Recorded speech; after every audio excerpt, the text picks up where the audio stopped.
He had the thoughtful eyes of a werewolf a week before the change. Even out in the parking lot, he could smell the heady green funk of the growing plants.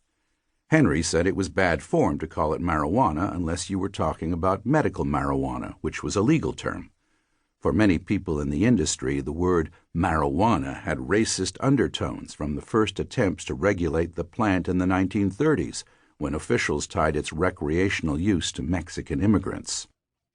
The Latin name for the plant's genus was cannabis, the industry's preferred term, and it was definitely an industry. Call it weed, ganja, bud, or chronic, it made billions of dollars each year, and heavy metal protection was part of it. The company provided secure facility consulting, uniformed static guards for at-risk sites, and armed mobile protection for moving cash and product from point A to point B. The mobile protection arm was nothing like an armored car service. An armored car was a giant rolling strongbox painted in bright colors and made an excellent target. Heavy Metal's invisible late-model civilian rides had no logos.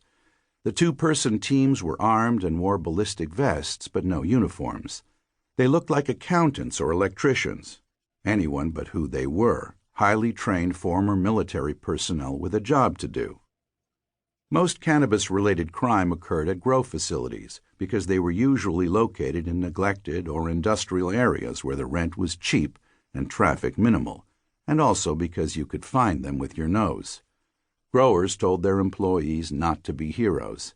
Even if cured product was as good as cash, worth more than $1,000 a pound wholesale, 2 or 3 times that broken down for retail, nobody needed to die to protect a pound of weed. But when security was done properly, with hardened facilities, visible security measures, and varied delivery schedules, robberies were rare. Problems generally happened for one of several reasons. A security lapse, like a door left open at the end of a shift because somebody's magic brownie kicked in earlier than planned. A nighttime smash and grab on a small new facility that assumed, incorrectly, that nobody knew where that funky smell was coming from. Or something as simple as a guy walking in like he belonged, grabbing a pound or two of vacuum-packed product, tucking it under his arm like a football, and taking off like O.J. at the airport. What had happened the week before was different, a new and much larger problem. Heavy Metal had lost an entire vehicle, its crew and cargo. Literally lost, as in could not be found. 2 men and a Dodge Dakota. One of the men was the company's co-founder, Henry's son-in-law. The other was the company's operations manager. Their cargo was $300,000 in cash, gross profits headed for the client's cash stash in the mountains.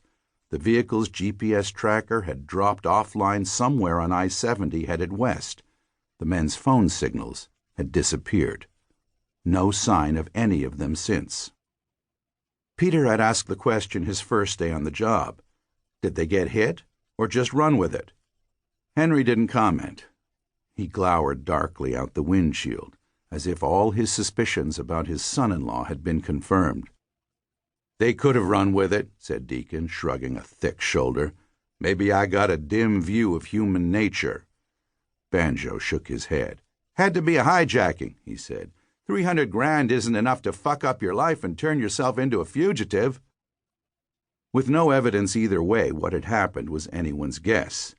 The state police had been looking into it for a week. Officially, it was considered armed robbery and a possible double homicide. But it wasn't going to happen again. Today they had another big payload. Henry had brought the heavy crew, 4 capable men, their heads on a swivel in the mile-high city, sweating behind razor wire under the hot September sun. Henry stepped down to get the grow manager moving. Deacon stayed with the truck. Banjo jogged back to the gate where he had a view on 3 sides. Peter jogged forward to the opposite corner of the building, where his own 3-sided view completed the perimeter. They'd all had duty like this before. Peter hadn't thought the work would be a problem for him. He'd been the tip of the spear for 8 long years, a Marine lieutenant with more combat deployments than he cared to remember. He'd been done with his war for a while now, but the war wasn't quite done.